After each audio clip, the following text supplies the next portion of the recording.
Vamos a cambiar de tema para hablar del caso de la Suprema Corte de Justicia de la Nación, que me parece polémico también. ¿Tienes el video, Toño? Sí. Los ministros de la Suprema Corte de Justicia de la Nación en México tomaron una decisión muy importante de un caso muy importante y muy polémico. Esos ministros de la Suprema Corte de Justicia de la Nación que hemos criticado, yo creo que han tomado una decisión correcta en un caso tan delicado. Una niña con leucemia que no recibe el tratamiento por las creencias religiosas de sus padres. Decidir si el Estado, el gobierno, puede tomar una decisión o son los padres los únicos que toman esa decisión. Y me parece muy interesante. Vamos a escuchar primero, vamos a ver y escuchar a los ministros de la Suprema Corte de Justicia de la Nación y continuamos con este debate. Me parece impresionantemente urgente porque, pues hay que decirlo, este caso de esta niña con leucemia no es el único en México. Asunto 11, amparo en revisión 1049-2017, quejóse recurrente María Ignacia Chávez por propio derecho y en representación de su hija menor de edad. También recurrente la Subprocuradora de Protección Auxiliar de Niñas, Niños y Adolescentes del Distrito Judicial de Morelos, del Estado de Chihuahua. El proyecto propone, primero, se revoca la sentencia recurrida, segundo, la justicia de la Unión no ampara ni protege a la parte quejosa. Tome votación, por favor. Señor Ministro Saldívar. Señor Ministro Cosío. Contra, anunciaré un voto particular. Señor Ministro Pardo. Estoy a favor del proyecto en una parte de sus argumentaciones y en otra no, por lo que formularé un voto concurrente. Señor Ministro Gutiérrez. En el mismo sentido que el ministro Pardo. Señora Ministra Piña. Estoy con el proyecto, me apartaría yo de algunas consideraciones y también formularé un voto concurrente. Señora Ministra Presidenta, le informo que hay mayoría de 4 votos a favor del proyecto. Consecuencia, el asunto queda resuelto por mayoría de 4 votos. Bueno, los ministros votaron a favor de que el Estado intervenga en estos casos.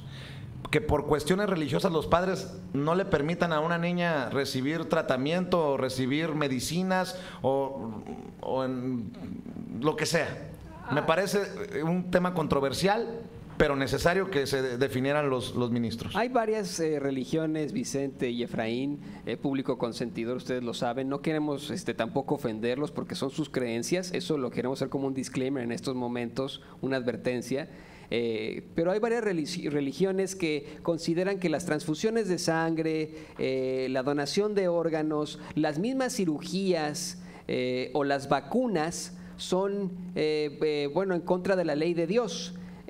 Y desafortunadamente en estas religiones no permiten que sus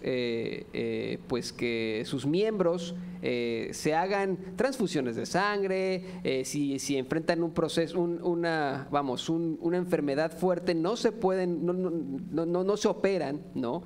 Y este caso, pues se trata de una niña con leucemia, un cáncer muy muy fuerte. ¿Qué pasa cuando tenemos a un menor? Un menor que tiene derechos pero que no tiene obligaciones, cuya decisión queda en manos siempre de los padres por ser pues sus guardianes legales en todo caso.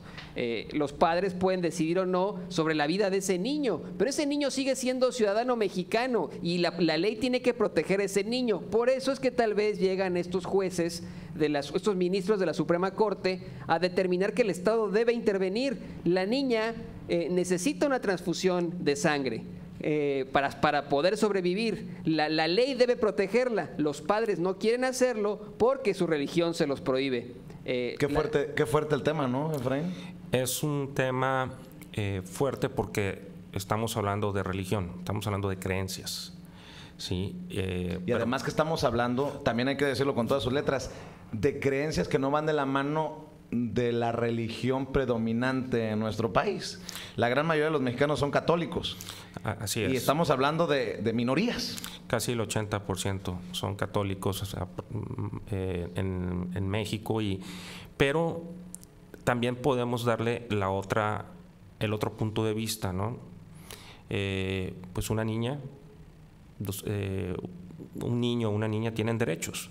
Y ahorita hay derechos reconocidos internacionalmente, derechos universales. Pues es derecho a la vida. Y es el derecho a la vida, ¿sí? Y si estoy tratando de interpretar jurídicamente la decisión de los ministros de la Suprema Corte. Y hay que recordar que México es un país, es un estado laico, ¿sí? Por lo tanto, todas las creencias son bien vistas, pero no se pueden tomar decisiones en base a una creencia o religión, ni una política pública en ese sentido.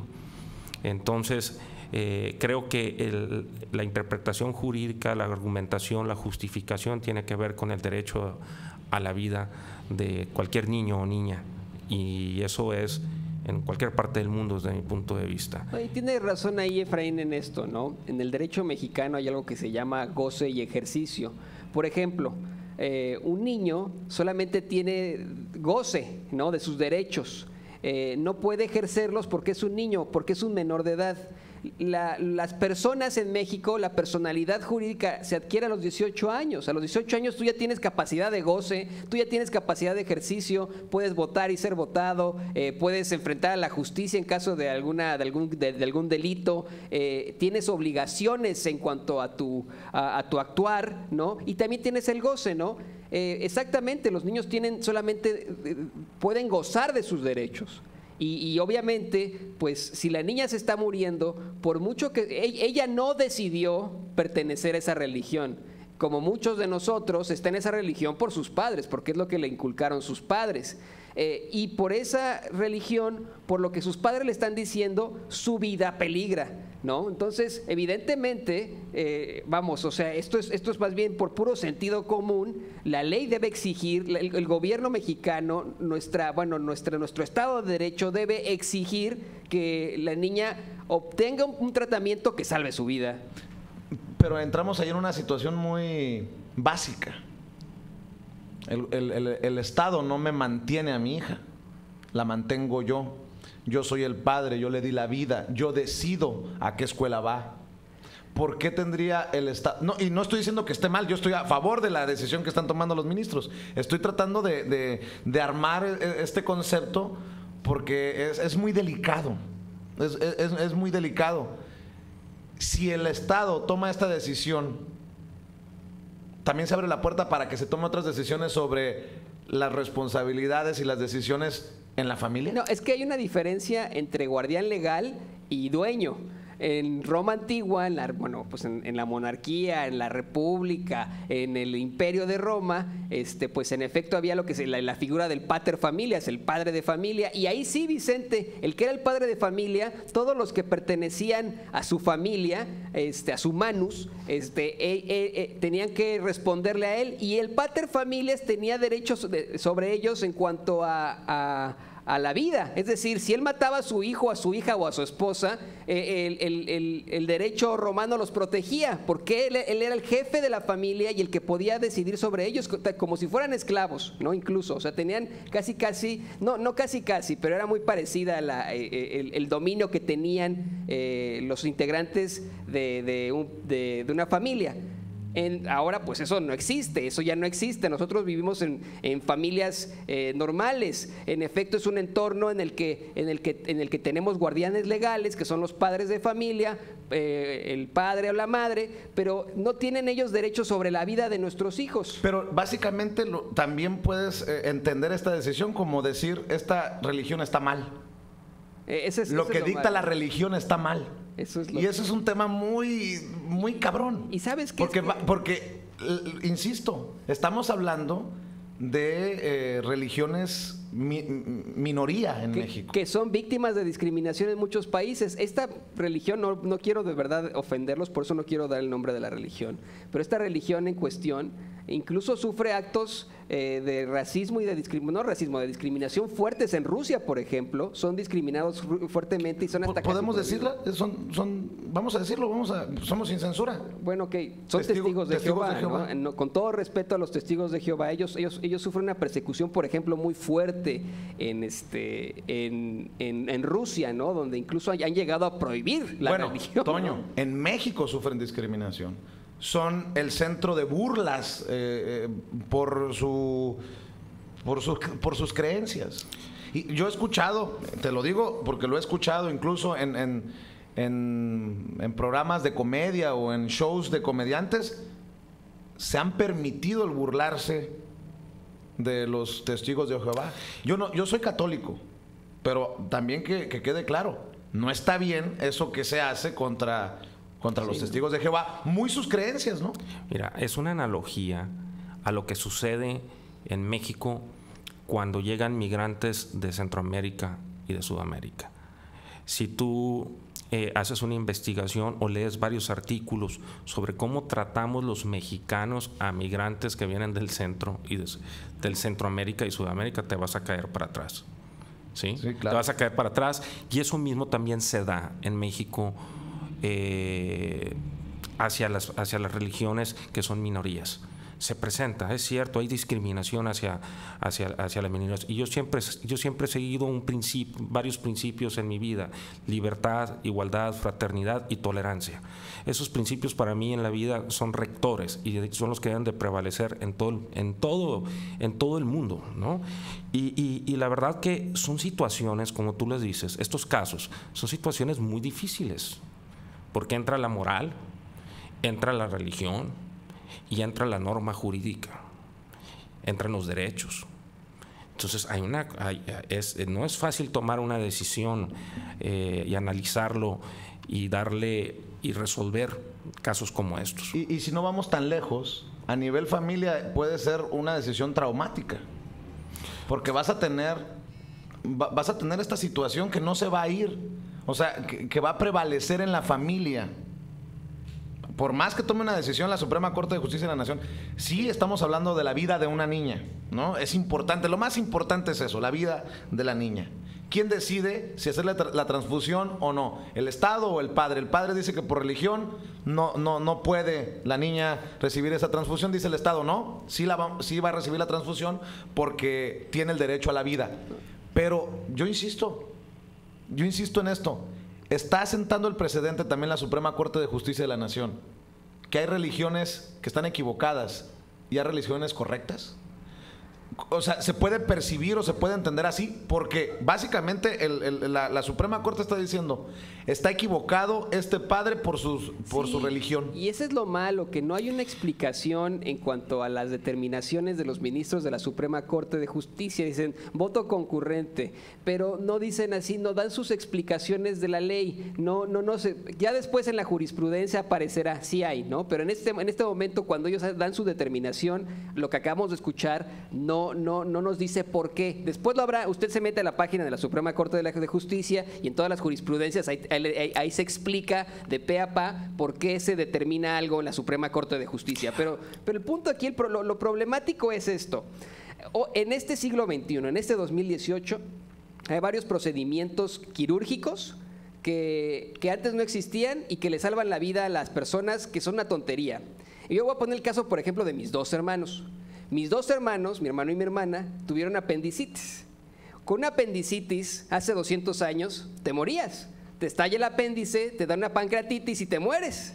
Es un procedimiento muy sencillo, incluso no es tan costoso, se extrae el apéndice y se acabó, la persona sobrevive.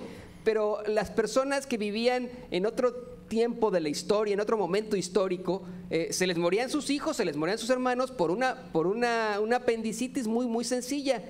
Que hoy, gracias a la tecnología, a la ciencia, al entendimiento humano, podemos tener a nuestro alcance y evitar que nuestros seres queridos mueran, ¿no? Entonces, en efecto, yo creo que sí es muy respetable la religión de las personas, las creencias de las personas. Sí tenemos que mirar un poco más hacia adelante, mirar hacia lo que sea progresista para todos y que evite la muerte de las personas, que evite la muerte de una niña. Sí, en este caso nada más quiero reafirmar, creo que todos estamos del mismo lado. Creo que era importante que la Suprema Corte de Justicia de México decidiera sobre este caso, porque no se puede alargar, porque puede morir la niña, y que creemos, me corrigen si estoy equivocado, creemos que se está haciendo la decisión correcta de salvar la vida de la niña, pero eso no quita la controversia en torno a la decisión, Efraín. Podríamos sintetizarlo de la siguiente manera: tolerancia religiosa, ¿sí?, versus derechos de niños y niñas, ¿no? ¿Sí? Entonces,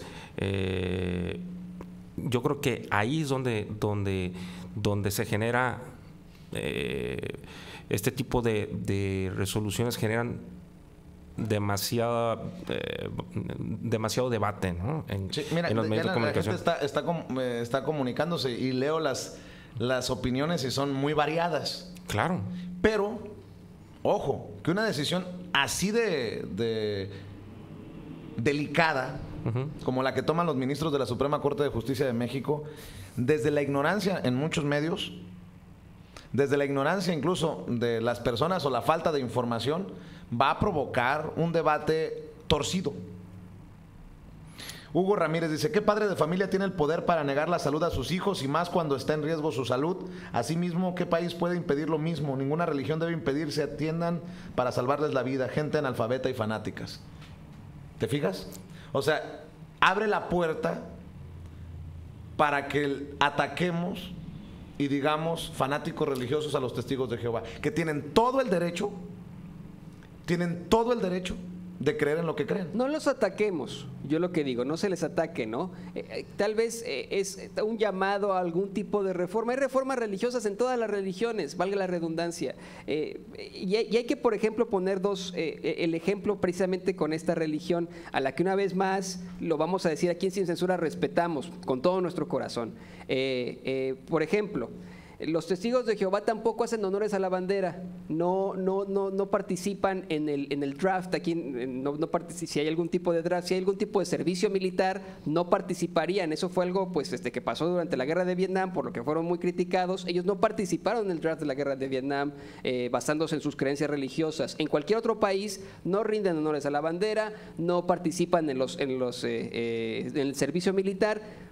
Pero eso yo, en mi opinión, creo que eso no daña a nadie, no lesiona a nadie, no tiene ningún tipo de consecuencia. La verdad, vamos a ser bien honestos. Usted puede ser muy patriota, nos escuchan muchos latinos for Trump aquí y me van a mentar todo lo que tenga con lo que voy a decir. Puede ser usted muy patriota, uno puede querer mucho a su país, pero ellos están en su derecho de hacer o no honores a la bandera o participar en el servicio militar. La diferencia está en cuando hay consecuencias físicas, cuando una persona puede morir si no se aplica la ciencia en ese caso. Ciencia, la iluminación de las personas. Dice el plebe Omar, el buen Omar, le mando un saludo, es sonorense también. Efraín, sencillo, ¿qué haría Dios? ¿La salvaría? Jesús, cuando vio llorar a la madre de un joven difunto, lo levantó. Sí, entiendo todo lo que me puedan decir. Pero estamos hablando de la ley que no distingue, quiero entender, religiones. Y estamos hablando o sea, son dos cosas que se mezclan, que llegan a un punto en el que se tiene que tomar una decisión y no pueden ir juntas. Sí, si nos vamos, es como lo mencionó Omar, si nos vamos a un nivel teológico, pues sí podríamos decir eso, ¿no? Incluso Jesucristo le dice a sus discípulos, vayan por el mundo, les dábamos el poder de curar demonios, de hacer milagros, como él lo hizo, ¿no? Se le acerca un leproso, lo cura, se acerca un ciego, y le pregunta, por favor, si quieres, me puedes devolver la vista. Sí quiero, y le devuelve la vista, ¿no? Y le da este poder a los discípulos, que después los discípulos se lo dan a todo el mundo, ¿no? O sea, quiere que todos sean discípulos de Cristo. A un nivel teológico, creo totalmente en lo que dice Omar, pero en un nivel jurídico, que es lo que estamos viendo ahorita, que estamos platicando ahorita, estamos haciendo la diferencia entre las leyes, entre qué decirle a una religión o qué no. Pero también, a ver, vamos a ser sinceros, en el análisis de los medios no nos corresponde a nosotros meternos en tecnicismos, porque es muy complicado. Que los ministros hagan su chamba, por eso están en la Suprema Corte de Justicia de la Nación. Nosotros aquí en los medios de comunicación vamos a tener que lidiar, creo yo, con las opiniones, con el público, y eso es lo peligroso. Por eso digo yo que ojalá que se haga un análisis responsable en los medios de comunicación, porque puede abrir la puerta a expresiones de ataque, de discriminación contra los testigos de Jehová por esta decisión que están tomando los ministros, Efraín. Esa es una realidad. Si lo vemos desde el punto de vista sociológico, se puede presentar una situación de esa magnitud como tú lo estás comentando, pero hay que también revisar en la Suprema Corte de Justicia si este es un caso aislado, una resolución de un caso aislado, o ya esto va a generar jurisprudencia. Para generar jurisprudencia tiene que haber 5 casos en un mismo sentido, ¿sí? 5 ejecutorias en un mismo sentido. Entonces, tendríamos que ver si este caso que se acaba de resolver va a dejar asentada una jurisprudencia. Si ya se asienta una jurisprudencia, quiere decir que ya casos similares, análogos, se van a tener, se van a resolver de esa. Así es. En base a esa tesis jurisprudencial. ¿Qué ¿no? piensa usted que nos está sintonizando? Si quiere participar en el debate, también le puede entrar. Y a las personas que nos están siguiendo en YouTube a través de nuestro canal Sin Censura Media, les recuerdo que para debatir, para abrir estos temas, que tal vez no lo hagan en otros medios, necesitamos de su apoyo. Sigan apostándole a Sin Censura. Y bueno, nada más que quede claro, aquí lo mismo recibimos apoyo de testigos de Jehová, de católicos, apreciamos a todas las religiones. O sea, y que quede claro, si algo decimos no es con el afán de ofender a nadie, con el afán de simple y sencillamente tratar de entablar este diálogo, estos debates respetuosamente, que creo que son necesarios desde los medios de comunicación. Por eso hablábamos hace un momento, Vicente, Sin Censura siempre ha seguido el principio de la tolerancia religiosa, ¿no? O sea, hay tolerancia en tu programa y eso a mí me ha permitido poder participar con libertad, ¿sí? Y yo creo que aquí se respeta a todas las ideologías, todas las creencias y todas las religiones. Y es parte del éxito de tu programa, Vicente. No, y además es que quiero también que hagamos una reflexión como mexicanos. Voy a hablar de mexicanos para que no se vayan a ofender centroamericanos o sudamericanos. En México, a veces, bueno, no. A los mexicanos en ocasiones nos brota, tristemente desde la ignorancia, lo peor. Y pasa en Estados Unidos, pasa en todos lados. Pero hagamos en serio una reflexión. Los católicos no somos muy dados a discriminar contra las otras religiones, a discriminar contra las otras creencias. Se los voy a decir por qué. ¿Cuántas veces nos hemos reído y burlado, por ejemplo, de los mormones? Que si no toman cafeína, ellos creen que el templo hay que cuidarlo, no toman ni alcohol, es el rollo de ellos. En este caso, los testigos de Jehová.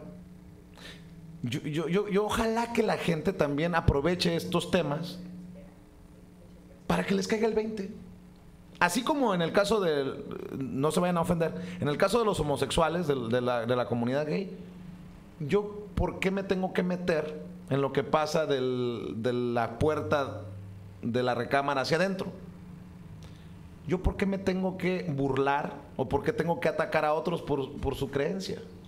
Y somos muy dados, se los digo porque lo he notado incluso a veces en mi familia, somos muy dados a caer en la tentación, hablando de cuestiones de religión. ¿O no? Nada más hay que recordar que las grandes guerras en el mundo han sido producto de confrontaciones de creencias y religiones. ¿Sí? No nos vayamos lejos, vayámonos al Medio Oriente.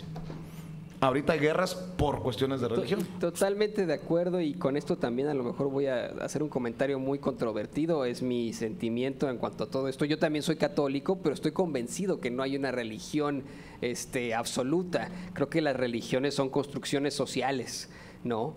Y que pues uno elige una u otra simplemente con la única finalidad de amar a Dios, ¿ok?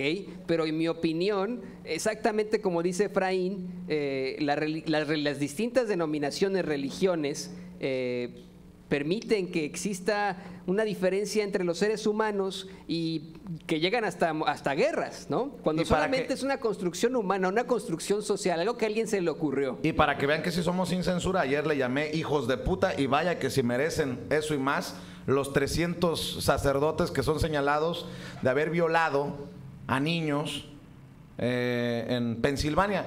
Y son sacerdotes católicos. Y es lo que espero que fomentemos, un espíritu crítico incluso en nuestros propios espacios, en nuestras propias religiones, porque hay muchas cosas que hay que señalar, denunciar, y que no tenemos que necesariamente cegarnos por cuestiones religiosas. Por eso yo te hablaba ahorita análogamente de cómo somos los mexicanos con migrantes de Centroamérica y Sudamérica.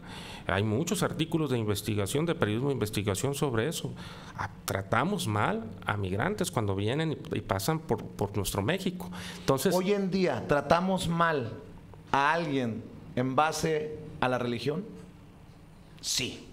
Seamos sinceros, sí. No solamente en base a la religión. En México tratan mal a las personas y hay discriminación dependiendo del origen de donde seas. O sea, hay muchos Méxicos. Está el México del sur, el México del centro, el México del Bajío, el México del norte. Y piensan diferentes. Son sociedades diferentes. Hay lugares donde son muy conservadores como el Bajío y muy apegados a la religión. Muy mochos, pues. Muy moralistas. ¿Sí? Y hay otras zonas donde son más abiertos, donde las sociedades son más abiertas y en otras son más cerradas. Hay regiones en México donde hay extrema pobreza y hay regiones donde hay mayores oportunidades. Todo esto relativo y sucede en cualquier país del mundo. Bueno, voy a escuchar en la línea sin censura a Estela García. Le agradezco su paciencia en el área de Bensenville, en el área de Chicago. La saludo con mucho gusto, Estela. Sí, buenos días, gracias por atender mi llamado. Yo soy una admiradora suya, con todo respeto. Yo lo estoy viendo desde que estaba en la televisión. Gracias, Estelita. Y lo quiero felicitar por su equipo, con las dos personas que tiene ahí a su lado. Y sigan adelante, yo los voy a apoyar. Cada mes voy a hablar con la señorita y voy a apoyarlos para todas las necesidades que sufrimos. Cualquier persona, cualquier raza, no importa. Me conmovió mucho el caso de la niña. Es absurdo, pero las costumbres de ellos así son.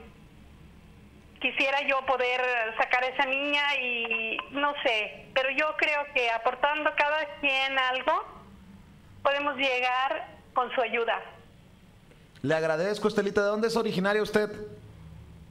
Yo soy del Bajío. Escuchaba a la persona ahorita que se estaba expresando de las personas. Sí, es cierto. Ahí pasan todos los que vienen de Sudamérica. A veces tocan las puertas, se les da de comer, se les da unos tenis porque llegan sin zapatos. Y vienen a buscar lo mejor y mire lo que encontramos acá. Pues, es igual, donde quiera está la corrupción. Yo quisiera aportar algo de mi parte y ayudar a las personas, porque si todos cooperamos, todo se soluciona poco a poco, y con la ayuda suya, claro que sí. Gracias, Estelita, por seguir el trabajo de su servidor y pues si usted me sigue desde que estaba en Telemundo, pues era el rebelde de Telemundo. Nunca dejé que me dieran línea ni que me dictaran lo que tenía que hacer, y aquí desde esta trinchera independiente ahora llamada Sin Censura, pues espero que aprecie esa misma honestidad que de la que usted seguramente sigue con un servidor. Pues lo felicito mucho y espero que siga adelante apoyándonos, porque hay muchas cosas que solucionar. Yo tengo aquí como 40 años, he trabajado, he sido abusada de trabajos y no hay, como le dijera, no, me siento impotente, quisiera volar y si hubiera una persona que abriera camino para nosotros. Desgraciadamente, hablaba usted la semana pasada del consulado. Mi papá murió acá, mi papá fue accidentado. Estoy emocionada. No se ha hecho justicia, pero las personas están huyendo de eso y no se vale. Y qué bueno que hay una persona como ustedes que hablan y lo expresan todo lo que hay en la vida. El consulado, yo no sé por qué está abierto, la mera verdad. Últimamente hablé para una información de los mismos, como le dijera, los beneficios que tenía mi papá, pero me colgó la señorita y le dije, déjame pasar con tu supervisor, y no me comunicó, me colgó y estoy frustrada. Quisiera que mejor lo cerraran, porque no ayudan para nada. Ayudan mejor ustedes al aire diciendo las cosas reales. A ver, Estelita, todos fuéramos así. ¿Usted buscaba ayuda para llevarse el cuerpo de su papá a México o qué era lo que necesitaba del consulado? No, mi papá falleció aquí, mi papá está en la corte, está en caso, porque las personas que contrademandadas, o sea, las personas están huyendo hacia México. Las que, bueno, sí, las que estaban encargadas de esto. El abogado, no puedo decirle nombre aquí, pero luego me da su teléfono, a lo mejor una orientación suya me va a servir bastante. Bueno, pues qué lástima que no haya encontrado lo que necesitaba en el consulado, que para eso les pagan. Le voy a pasar nuevamente a Ceci para que me deje su número y yo siempre estoy aquí a sus órdenes, Estelita. A lo mejor no puedo ayudarlos a todos, pero créanme que la intención es esa, de ser un puente, de servir a la comunidad, Estelita.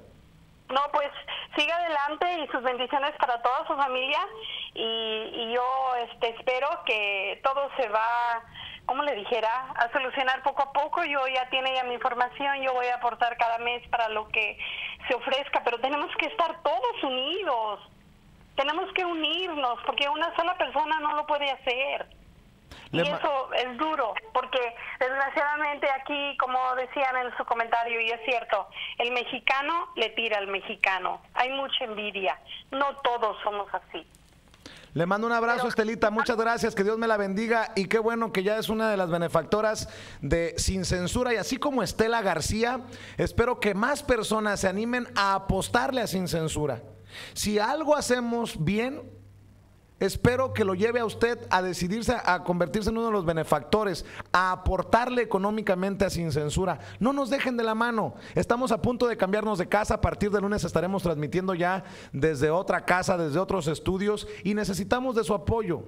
Los medios independientes, incluso Animal Político, un medio independiente como Animal Político subsiste, sigue adelante, gracias también al apoyo que recibe de los lectores. Solo como ejemplo, un medio tan respetado, un medio que ha ganado premios de investigación periodística a nivel internacional como lo es Animal Político, también tiene su plataforma para que la audiencia, los lectores ayuden. Nosotros así estamos pidiendo. La única diferencia es que nosotros no tenemos necesariamente una plataforma especial. Lo digo yo, lo expreso yo y espero que cada vez más personas le aporten a Sin Censura con un superchat. Si está viéndonos y escuchándonos a través de YouTube, recuerde que aquí a un ladito abajito está el signo de pesos o de dólares, ahí donde está la flechita. Dele clic, nos manda su aportación con su tarjeta de crédito y si quiere también un comentario y con mucho gusto lo leemos aquí. Gracias a Juanam que nos manda un superchat de 10 pesos. Gracias a Jonah el Magnífico que nos manda un superchat de 50 pesos. Gracias a Manuel Sánchez que nos manda un superchat de $5. Gracias a Javier Herrera que nos manda un superchat de $5. Gracias, ya lo decía, a Albenón de México, seguramente nos manda 100 pesos. Y pues a todas las personas que le siguen apostando a Sin Censura, muchas gracias para poder continuar brindando un espacio independiente de corte noticioso y además un espacio en el que también muchas personas encuentren servicios, encuentren ayuda, encuentren una opción para eso que buscan, como en el caso de Estelita, a quien le mando nuevamente mi agradecimiento y un abrazo. Bueno.